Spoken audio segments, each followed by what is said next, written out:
Hello friends, welcome to the Accounts with Pro, and today we have a topic on journal in basic concept of accountancy.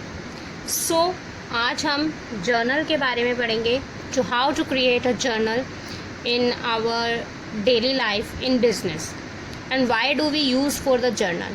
Journal is basically a day book. We can say that day book. And primary book of entry,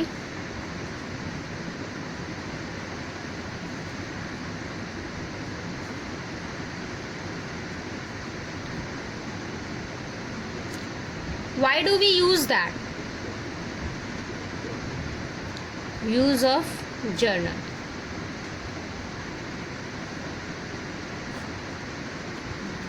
हम journal का use business में daily के जो भी हमारी activities होती है, जो भी हमारे लेन देन होते हैं, हमारे गुड्स आते हैं, हमारे गुड्स जाते हैं, हमारे एक्सपेंसेस होते हैं, हमें कुछ रिसिप्ट्स आती हैं और हमारे कुछ बैंक ट्रांजैक्शंस होती हैं, any kinds of transactions on daily basis in business that we entered in journal. Journal में हमारे 5 कॉलम होते हैं.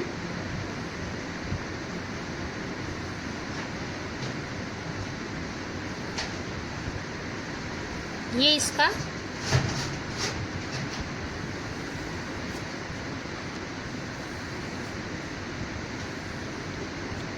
बनाने का तरीका है. यहाँ सबसे पहले हम लोग डेट लिखते हैं. In second column we will put particular, and here ledger folio, here that will be debit amount and then credit amount. Always put the debit amount first and then credit amount. इसके अंदर में हम लोग सिर्फ financial year का year लिखते हैं जो हमारा फाइनेंशियल ईयर चल रहा है. लाइक अभी हमारा फाइनेंशियल ईयर क्या चल रहा है, 2020 एंड 21, राइट. इसके बाद जितनी भी हमारी डेली ट्रांजैक्शंस होती है, जस्ट हम लोग यहाँ पर डेट लिखेंगे, पर्टिकुलर लिखेंगे, लेज़र फोलियो डालेंगे उसके अंदर में जहाँ इसके लेजर्स की एंट्री की गई है, उनका पेज नंबर डालेंगे, उसका डेबिट अमाउंट लिखेंगे और क्रेडिट अमाउंट लिखेंगे. यहाँ कुछ एंट्रीज़ मैं आपको क्लियर करूँगी जो आपको समझनी बहुत ज़रूरी है. इसके बाद में मैं इस एंट्री को एज इट इज़ आपको रजिस्टर में समझा दूँगी. यहाँ फर्स्ट एंट्री हमारे पास में आती है बेसिकली जो सबसे पहले हम हर बिजनेसमैन करते हैं, that is investment of capital.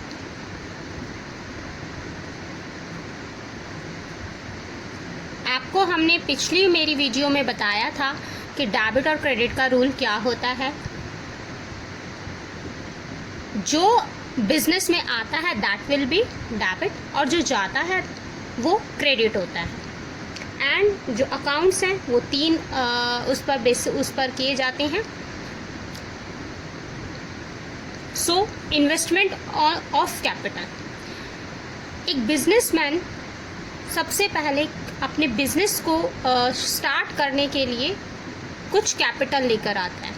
तो जो कैपिटल है, जो उसकी मनी है, जो वो जिससे वो अपना बिजनेस प्रमोट करेंगे, उस बिजनेस के लिए यहाँ बिजनेस और businessman both are different.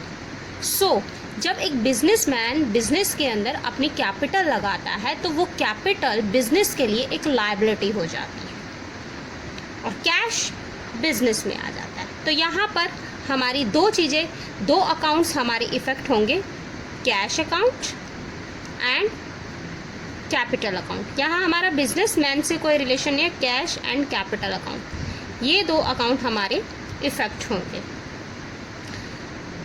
Business में कैश आया है, so cash account debit. Capital is a liability for the business, that's why we will do credit to the capital. So इसको हम लोग टू कैपिटल अकाउंट. इसकी entry journal में कैसे करनी है. अब एक बिजनेसमैन ने अपना बिजनेस स्टार्ट किया, कोई ABC फर्म है, इनका शूज़ का काम है, ये शूज़ में लेन देन करती हैं अपना, इनकी शूज़ के परचेज़ एंड सेल होती है। सो ABC फर्म है और इनके लिए गुड्स हो गए शूज़। इन्होंने अपनी कैपिटल लगाई बिज़नेस के अंदर। मान लीजिए इन्होंने बिज़नेस स्टार्ट किया 1 अप्रैल से, तो यहाँ पर हम 1 अप्रैल लिखेंगे। ईयर का हमें ऊपर से ही मालूम हो रहा है, this is the journal of 2020। सो 1 अप्रैल से इन्होंने अपना बिज़नेस स्टार्ट किया और कैश लेके आए। तो अभी मैंने आपको समझाया था कि जो बिज़नेस में आता है दैट विल बी डेबिट और जो जाता है वो क्रेडिट होता है। एंड वैसे भी जो कैश है वो हमारी करंट एसेट्स है। So assets, all assets will be debit, जो हमारे बिज़नेस में आ रही हैं। तो पैसा आ रहा है, that's Y cash will be debit, cash account debit. इसको हम बिल्कुल इसके साथ में लिखेंगे और ऊपर यहाँ हम डेबिट को इस तरह से दिखाते हैं DR लिखकर।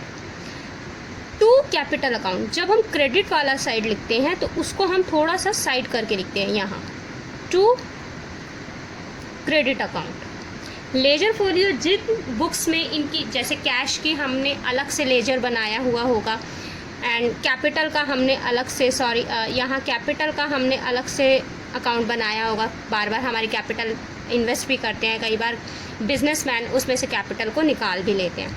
तो जहाँ जहाँ इनकी एंट्री की हुई है जिस जिस लेजर में, जिस जिस बुक में, उस पेज नंबर को हम लोग यहाँ लेजर फोलियो में लिखते हैं।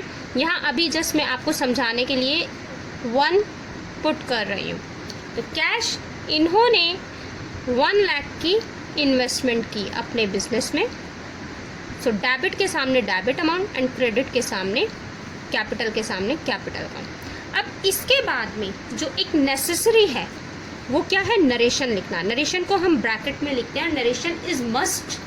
इससे आपको पता चल जाता है कि ये ट्रांजैक्शन हमारी किस बेस पर हुई है, क्यों हुई थी। इस दिन कैपिटल तो लेकर आ गए, कौन लेकर आया है इसमें तो नहीं पता लग रहा है। दैट्स वाई हम लोग यहाँ नरेशन में थोड़ा सा हम लिख देते हैं। बीइंग, नरेशन को लिखने का एक प्रोफेशनल तरीका है ये, बीइंग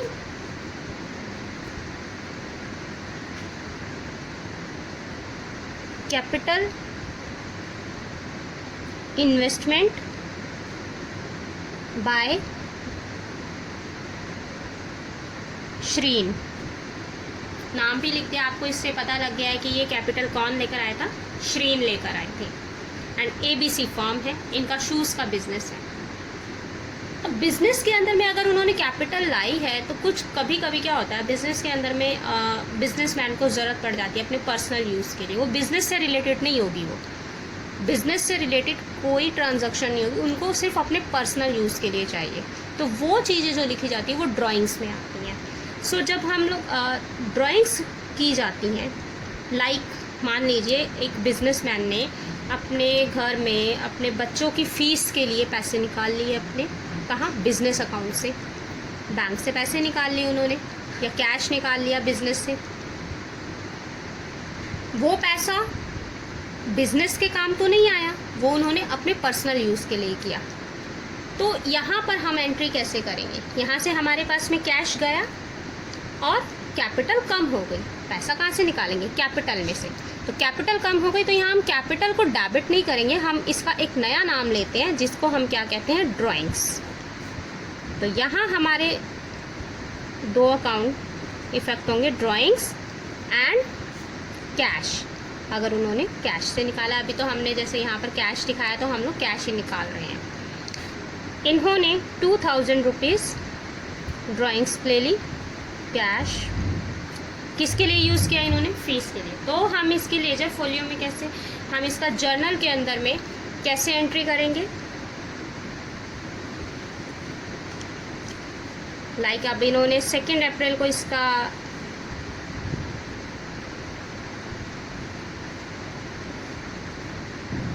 ये ट्रांजैक्शन हमारी 2 अप्रैल को हुई है, तो हम लोगों ने लिया यहाँ 1, 2 अप्रैल। सबसे पहले हम लोग डेट लिखेंगे, पर्टिकुलर में हम लोग डालेंगे जो डेबिट होगा वो ऊपर आएगा और जो क्रेडिट होगा वो नीचे आएगा। और डेबिट वाले को मैंने आपको बताया कैसे लिखना है, ड्राइंग्स डेबिट है इसलिए वो पहले आएगा। Drawings account debit to cash account. Ledger folio में 1 ही डाल देते हैं, 2000 रुपीज़। एक चीज़ और ध्यान रखनी है, इन दोनों का जो टोटल है वो सेम आना चाहिए, 2000 2000।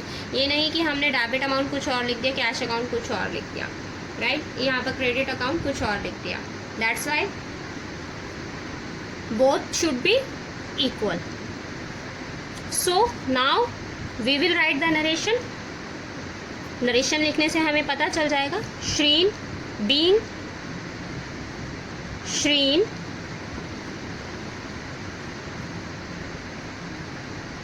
withdraw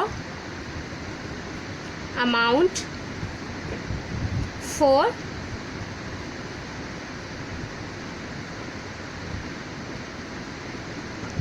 फी या पर्सनल यूज़ भी लिख सकते हो।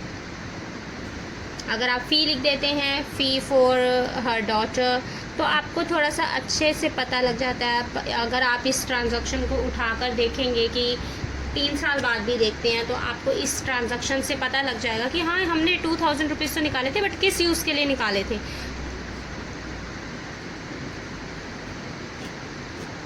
ये हो गया हमारा फर्स्ट केस।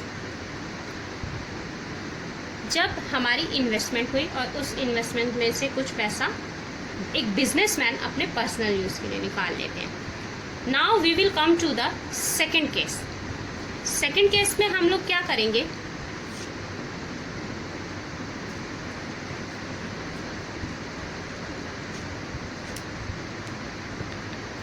सेकंड केस में हम लोग क्या करेंगे, यहाँ पर जो हमारा एक केस और मैं आपको समझाती हूँ। लाइक गुड्स परचेज और सेल की एंट्री जो होती है बिजनेस में, गुड्स आते भी हैं और गुड्स जाते भी हैं। अब मान लीजिए हम लोग जस्ट ट्रेडिंग कर रहे हैं कि हमारे पास में बना बनाया माल हमारे पास आ रहा है और हम लोग बना बनाया माल सेल कर रहे हैं। तो जब उस ऐसी कंडीशन में क्या है कि गुड्स हमारे पास आए और फिर हमने उन गुड्स को सेल कर दिया। यहाँ जो एक समझने वाली एंट्री है, अभी मैंने आपको बताया हमारा शूज़ का बिज़नेस जो हम यहाँ दिखा रहे हैं और ABC फर्म है। गुड्स की एंट्री में जो अभी हमने बताया कि जो बिज़नेस में आता है वो डेबिट होता है और जो जाता है वो क्रेडिट होता है। तो बच्चे नॉर्मली क्या करते हैं, goods account debit to goods आए, परचेज़ कर लिया, अगर कैश परचेज़ किया तो कैश अकाउंट चला गया। ये आ गया हमारी परचेज़ के लिए। और सेल के लिए कर देंगे जी, क्योंकि सेल किया है तो कैश आ गया, cash account debit to sales. ये हमारे सेल्स की कंडीशन बनी। But these both entries are wrong. कभी भी बिजनेस में गुड्स जब आते हैं या जाते हैं, गुड्स के नाम से कोई एंट्री नहीं होती है। यहाँ हमारे अकाउंट्स बनते हैं सेल, परचेज, कैश और बैंक, डेटर्स और क्रेडिटर्स।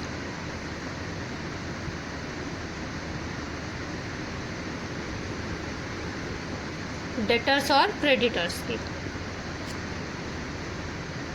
फर्स्ट हम लोग इसका रीज़न बता देती हूँ, क्योंकि गुड्स आएंगे गुड्स जाएंगे, यहाँ हम लोग उनको पेमेंट भी करेंगे। समटाइम हमारे गुड्स जो हैं क्रेडिट पर भी हम लोग सेल करते हैं, क्रेडिट पर परचेज़ भी करते हैं, तो उनके जो लेजर्स बनते हैं तो वहाँ मिसमैच होने की बहुत ज़्यादा संभावना रहती है। दैट्स वाई हम लोग गुड्स के नाम से कोई एंट्री नहीं करते। जस्ट सेल और परचेज़ लिखेंगे, इसके अंदर में हमारे ऑटो मोड पर वो पता चल जाता है हमारे पास ये गुड्स आए और ये गए। अब लाइक हमारे पास में शूज़ है, उससे हमारा अमाउंट भी इफ़ेक्ट करता है।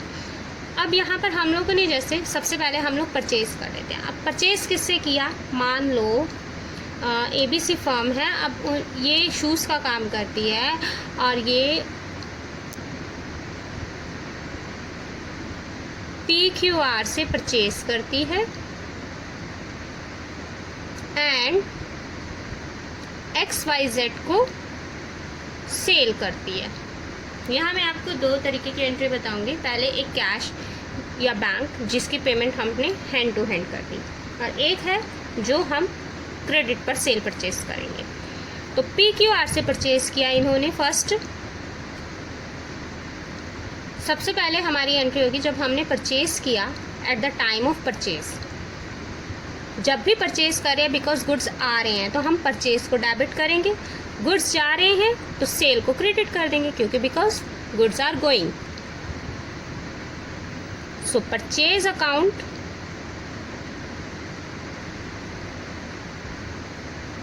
डेबिट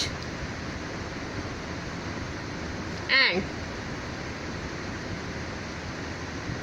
टू कैश और बैंक, ये हमारे पास में हो गया जब हम लोग कैश और बैंक इमीडिएट हमने पेमेंट कर दी। Being goods purchase on cash, right.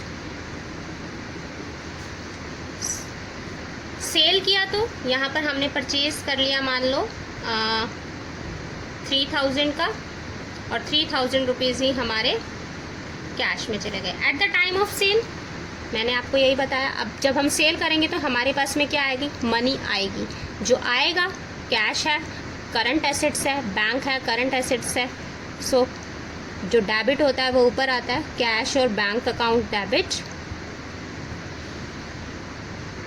To sales account.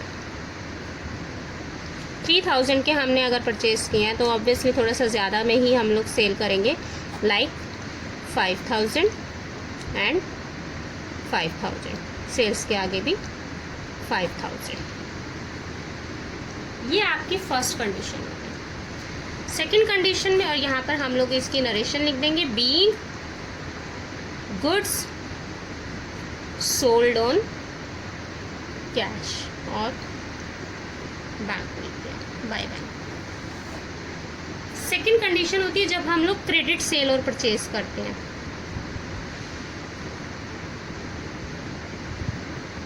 Credit sale और परचेज के अंदर में क्या होता है, जब हम एंट्री सेम ही है, जस्ट हमारा डेटर्स और क्रेडिटर्स का नाम आ जाएगा यहाँ पर।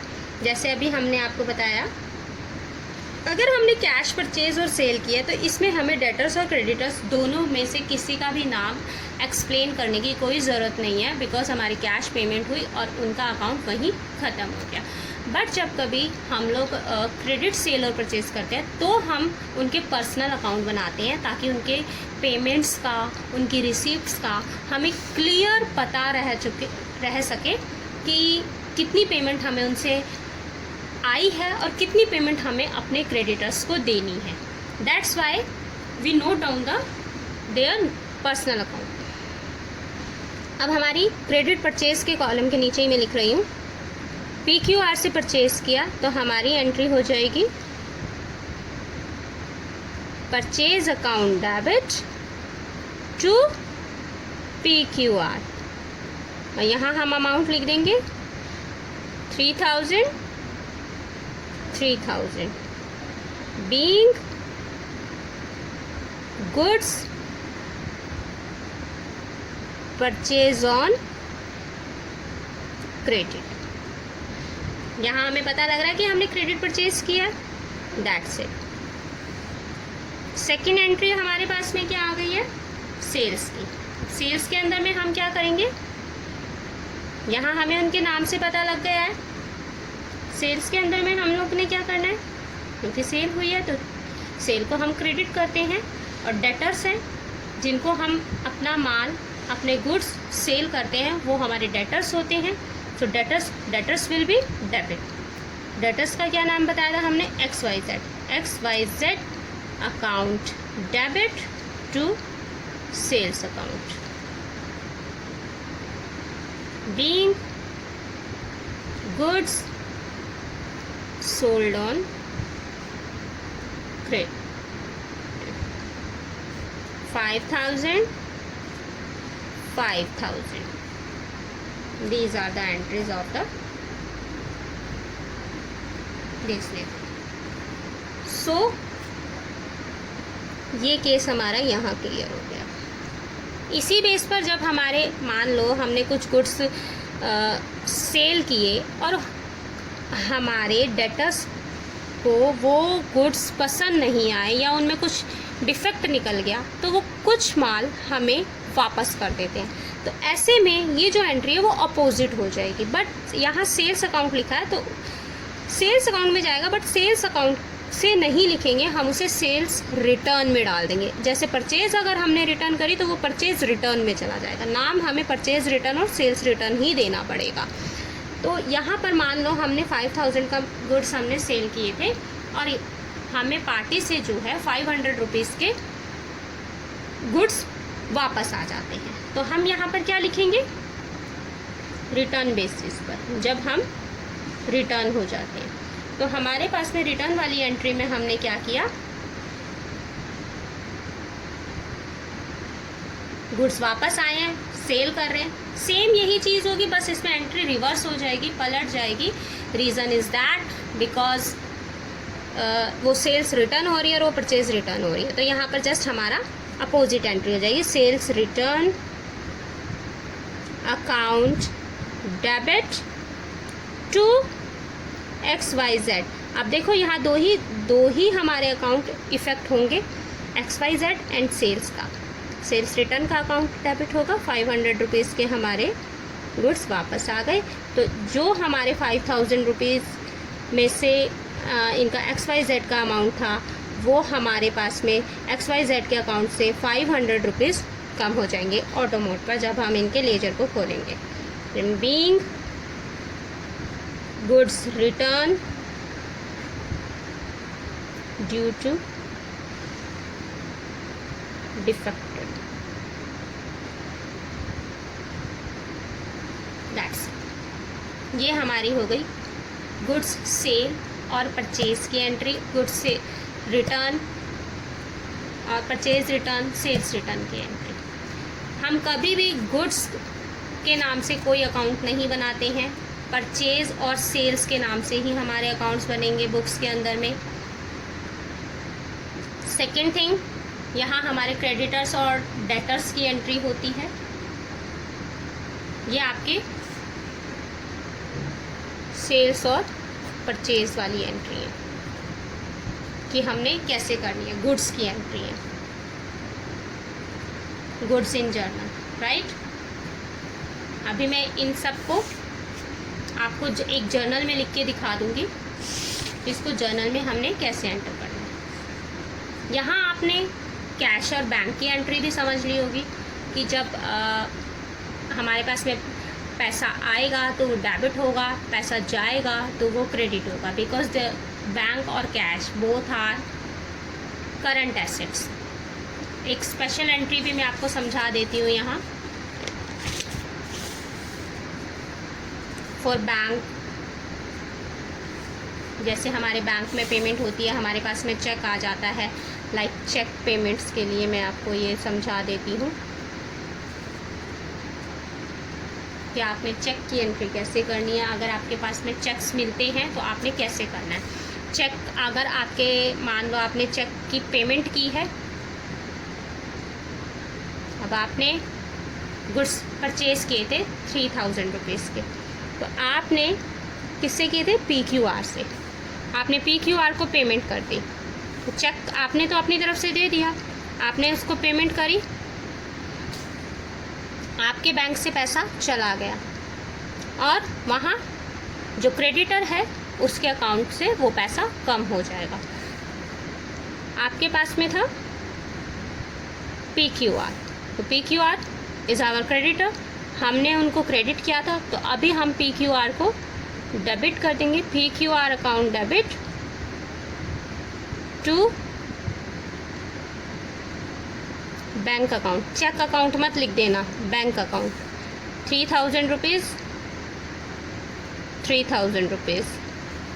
डेबिट के आगे डेबिट का अमाउंट एंड क्रेडिट के आगे क्रेडिट का amount. Narration is being amount paid for या पेड अगेंस्ट, हम यहाँ बिल नंबर भी लिख सकते हैं, वाइट बिल नंबर 1 और 2, कि इस बिल के अगेंस्ट हमने ये पेमेंट कर दी। इससे और अच्छा हमें एक्सप्लेन हो जाता है। अब हमें अगर मान लो रिसीव हुआ है, ये हमारी फर्स्ट हो गई। अब हमें रिसीव हुआ है, कहीं से पेमेंट रिसीव हो गई, जिनको हमने माल हमारा सेल किया था। अभी आपने देखा 5000 रुपीज़ का हमने गुड्स उनको सोल्ड किए थे, और अब 5000 में से 500 रुपीज़ के गुड्स हमें रिटर्न हो गए थे। तो हमें उनसे टोटल कितने पैसे लेने हैं? 4500, राइट। तो हमें जो XYZ है उनसे हमें पेमेंट रिसीव हो जाती है। उन्होंने हमें पेमेंट कर दी 4500 की। तो यहाँ हम एंट्री करेंगे, डेटर्स पहले डेबिट हुआ था, अब वो क्रेडिट हो जाएगा। कैश हमारे पास में आया है या बैंक में हमारे पैसा आया है, तो बैंक अकाउंट डेबिट, यहाँ डेट लिख देंगे हम, आगे भी मान लीजिए 7 April, bank account debit to XYZ ledger folio 1 and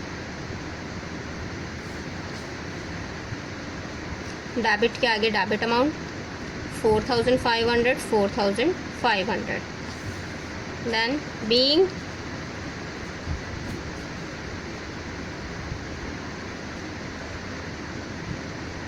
payment received against bill number 2।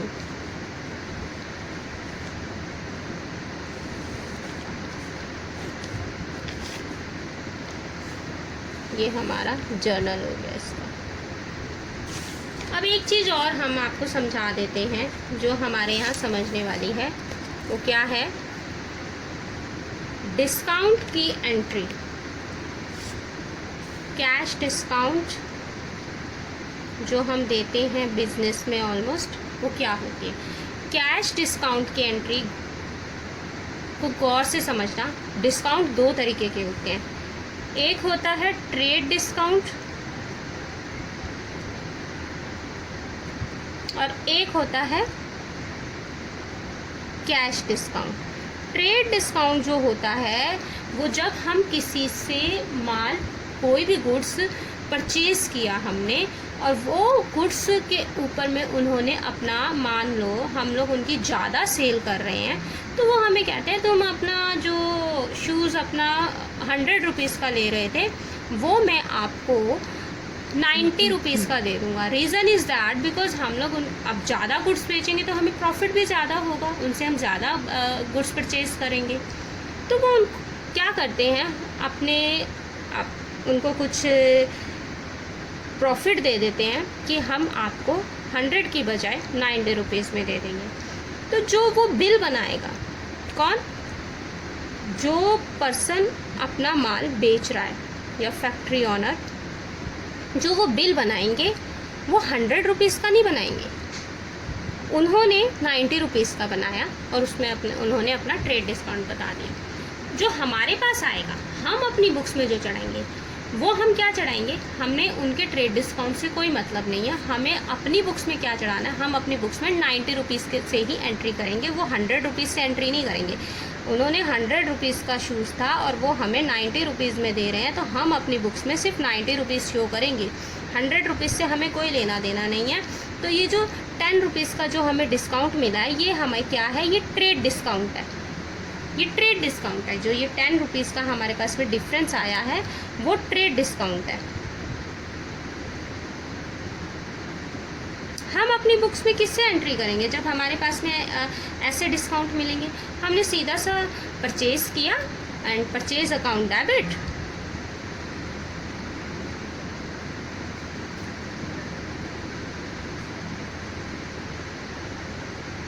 To XYZ 90 rupees के हिसाब से हमने इनसे लिए, तो हम अपनी एंट्री 90 रुपीज़ से ही करेंगे, क्योंकि हमने तो इन्हें जस्ट 90 रुपीज़ देने।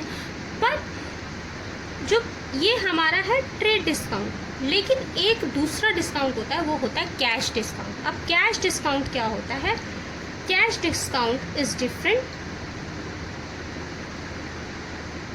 कैश डिस्काउंट होता है जब मान लो हमने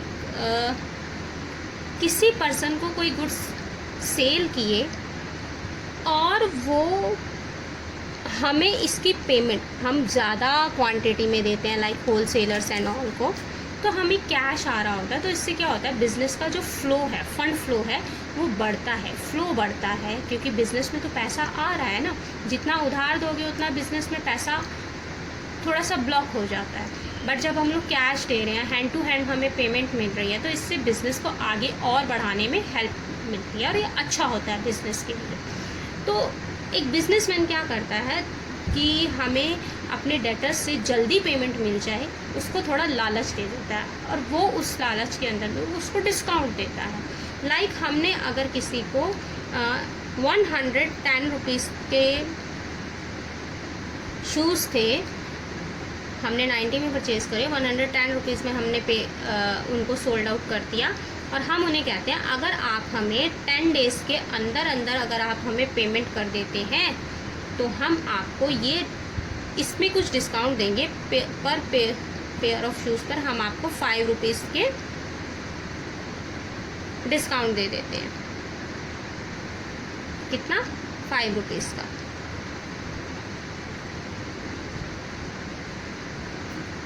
अब जब ये 5 रुपीज़ का डिस्काउंट पर्सन को मिलता है, तो पर्सन क्या करता है, जस्ट 10 डेज़ के अंदर में वो उनको 7 डेज़ में ही उनकी पेमेंट कर देते हैं। तो जो डिस्काउंट हमने दिया, इसको और इसको समझना, ये 5 रुपीज़ का जो डिस्काउंट हमने दिया, ये कैश डिस्काउंट है। इसकी एंट्री हमें अपनी बुक्स में करनी पड़ेगी, इसकी एंट्री नहीं करनी। लेकिन कैश डिस्काउंट की एंट्री हम अपनी बुक्स में क्यों करेंगे? क्योंकि जब हमने उन्हें बिल बना कर दिया था, वो 110 रुपीज़ का बना कर दिया था, लेकिन हमने पेमेंट जो ली वो 105 रुपीज़ से ली।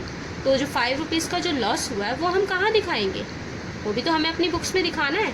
तो ये जो कैश डिस्काउंट है, ये हमें अपनी बुक्स में दिखाना होता है। ट्रेड डिस्काउंट हमें दिखाना नेसेसरी नहीं होता। This is not necessary for us, but cash discount is necessary for us. ये चाहे हमें मिले या हम किसी को दें, ये दोनों तरीके का हो सकता है। और इसको दो होते हैं, कैश डिस्काउंट रिसीव, इसको हम लोग ऐसे भी लिख सकते हैं, discount receive and discount allow.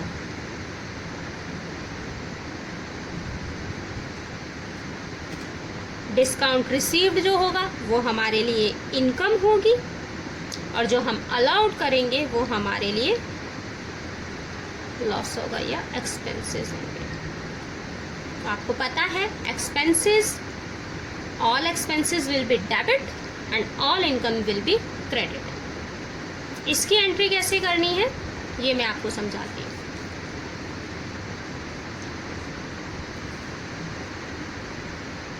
अब हमने जिस पर्सन से हमने उनको 110 रुपीज़ का, मान लो पहले हमने डिस्काउंट रिसीव किया, XYZ से हमने कुछ गुड्स परचेज़ कर लेते हैं जो हमारे क्रेडिटर्स हैं।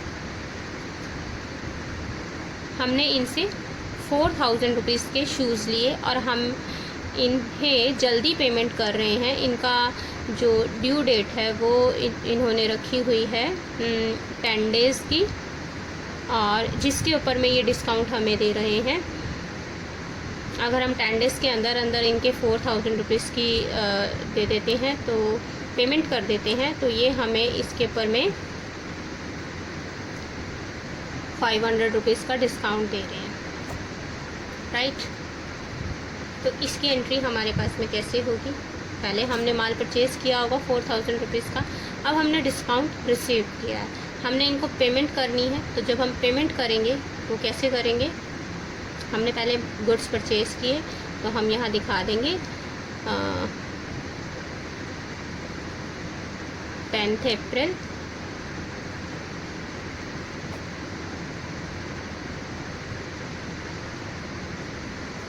Purchase account debit to XYZ 11 ledger folio and debit के नीचे डेबिट एंड क्रेडिट के नीचे क्रेडिट अमाउंट हम लिख देंगे 4000 रुपीज़।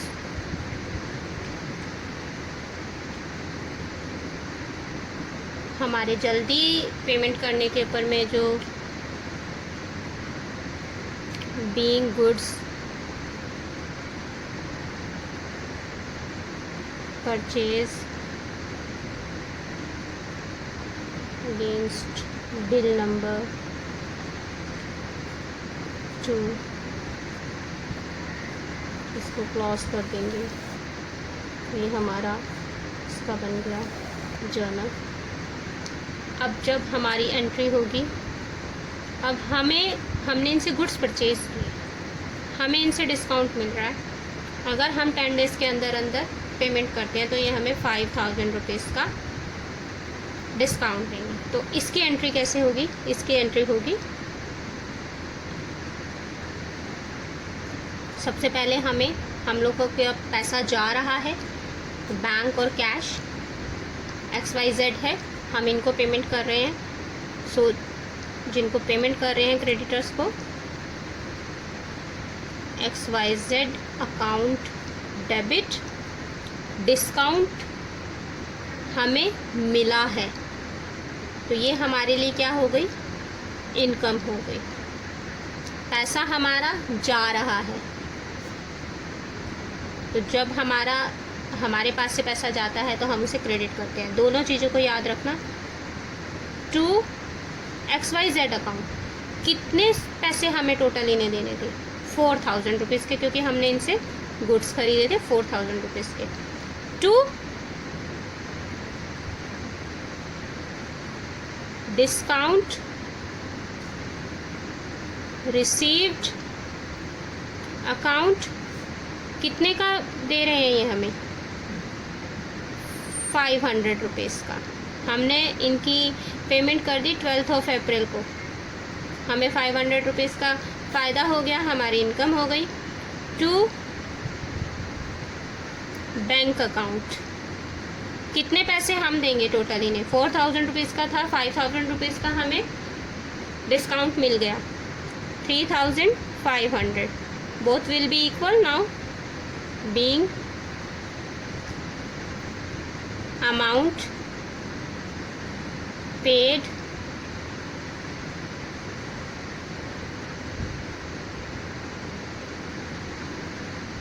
with discount receipt।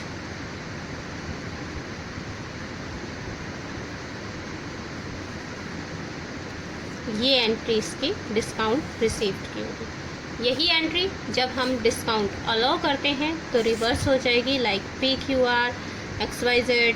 अभी हमने PQR से मान लो हमने इनको गुड्स दिए, जब सोल्ड किए तो हमने इनको 7000 रुपीज़ के गुड्स सोल्ड आउट कर दिए, और हम इन्हें कहते हैं अगर आप हमें 10 डेज़ के अंदर पेमेंट कर देते हैं तो हम आपको 1000 रुपीज़ के कैश डिस्काउंट देंगे। मगर जो हम कैश डिस्काउंट दे रहे हैं वो तो हमारे लिए लॉस है। इसकी एंट्री कैसे होगी? PQR से। अब हमने जब इनसे परचेज़ की, हमने जब इनको सेल किया था तो हमने क्या एंट्री की थी?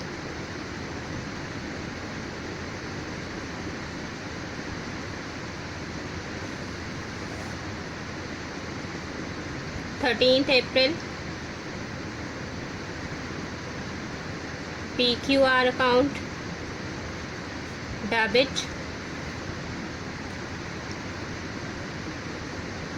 To sales account ledger folio 11 7000 rupees and 7000 rupees being goods sold on credit. अब ये हमें 10 डेज़ के अंदर अंदर ही दे रहे हैं। मान लो हमें 15 अप्रैल को ये पैसा रिटर्न कर देते हैं अपने गुड्स का। तो हम इनकी एंट्री कैसे करेंगे? पैसा आया है,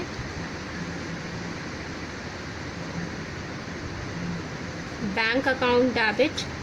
बैंक में कितना पैसा आएगा अगर हम इसे 1000 रुपीज़ का डिस्काउंट देंगे? तो ये तो हमें बैंक में सिर्फ 6000 ही देंगे ना। तो वो जो 1000 रुपीज़ की हमारे को लॉस हुआ वो कहाँ दिखाएंगे हम? वो हम डेबिट में दिखाएंगे, बिकॉज लॉस है। तो discount allowed account debit to PQR। 1000 rupees का इनको डिस्काउंट मिल गया है 11 एंड PQR इज़ 7000 रुपीज़। ये इससे इनका अकाउंट नील हो जाएगा। बीइंग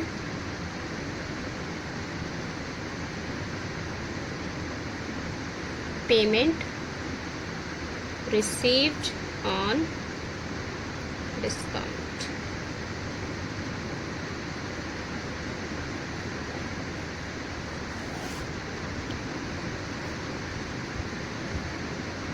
एक और केस मैं आपको समझा देती हूँ बैड डेट्स का, कि बैड डेट्स क्या होते हैं।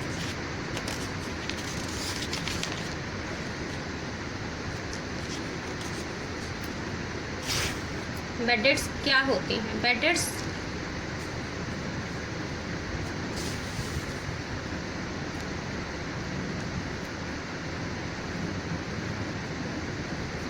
क्या होते हैं?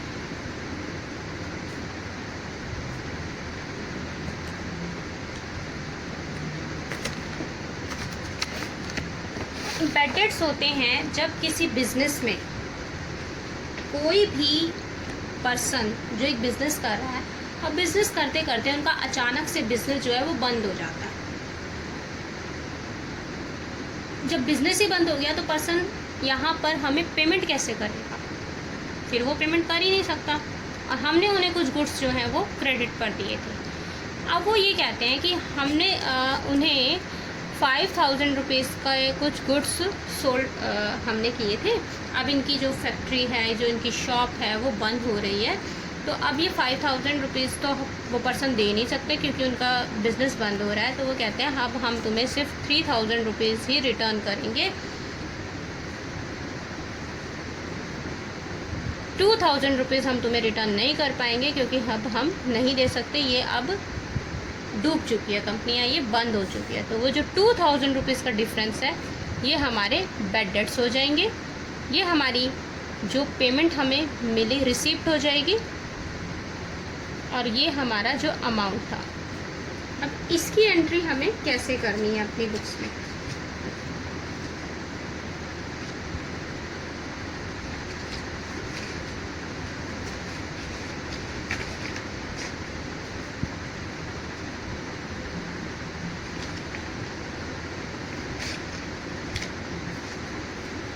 बैड डेट्स की एंट्री हमें कैसे करनी है? लॉस है ये तो हमारा, बट हमें पैसा कुछ तो आया। तो जो कुछ पैसा आया उसके लिए बैंक और कैश अकाउंट डेबिट। जो लॉस है वो हम हमेशा डेबिट करते हैं। Bad debts account debit to कोई पर्सन होंगे ये हमारे LMN टू LMN। बैंक में हमारा कितना पैसा आया? सिर्फ 3000 रुपीज़। बैड डेट्स हमारे हो गए 2000 रुपीज़ के। इनका अकाउंट कितने का था? 5000 रुपीज़ से ये इनका अकाउंट नील हो गया। Being payment received, being amount received,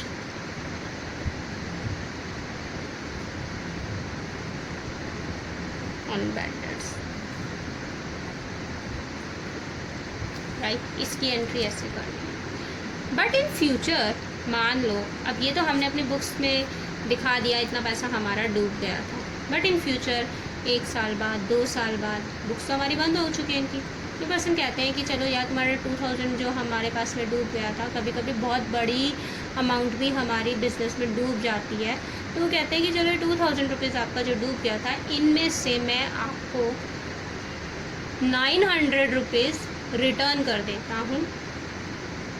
तो इसकी एंट्री हमने कैसे करनी है? जब हमें बैड डेट्स वापस मिलते हैं, इसको हम नाम देते हैं बैड डेट्स रिटर्न। तो जो बैड डेट्स रिटर्न की एंट्री वो कैसे करनी है? बैड डेट्स रिटर्न हुए हैं भाई, हमें पर्सन से हमें कोई रिलेशन नहीं है, पर्सन का अकाउंट हमने बंद कर दिया है, क्योंकि अब वो हमारा उस ईयर में हमने उनके अकाउंट को बिल्कुल नील कर दिया था। अगर हम दोबारा क्रिएट करेंगे तो वहाँ उनका वो मिसमैच हो जाएगा। बट अब हमारा ये लॉस दिखा चुके हैं, जब एक बार लॉस दिखा चुके हैं तो अब वो लॉस हुआ पैसा जब हमें बिज़नेस में वापस मिलता है तो वो हमारे लिए एक इनकम है, इनडायरेक्ट इनकम हो गई हमारे पास में। तो बैड डेट्स रिटर्न की एंट्री हो गई, यहाँ हमारे बैड डेट्स रिटर्न इनकम हो गई, इनडायरेक्ट इनकम हो गई हमारे बिजनेस के लिए। तो इसकी एंट्री हमने कैसे करनी है? ऐसा आ गया, बैंक और कैश अकाउंट डेबिट। यहाँ मैं डबल इसलिए कर रही हूँ, कैश में भी मिल सकता है, बैंक में भी मिल सकता है। मेरा डबल करने का मोटिव यही है, पेमेंट कैसे भी आ सकती है, बैंक भी आ सकती है, कैश में आए, दोनों both will be debit. When we receive the payment that will be debit, then bank account and cash account will be debit to bad debts return auto mode पर।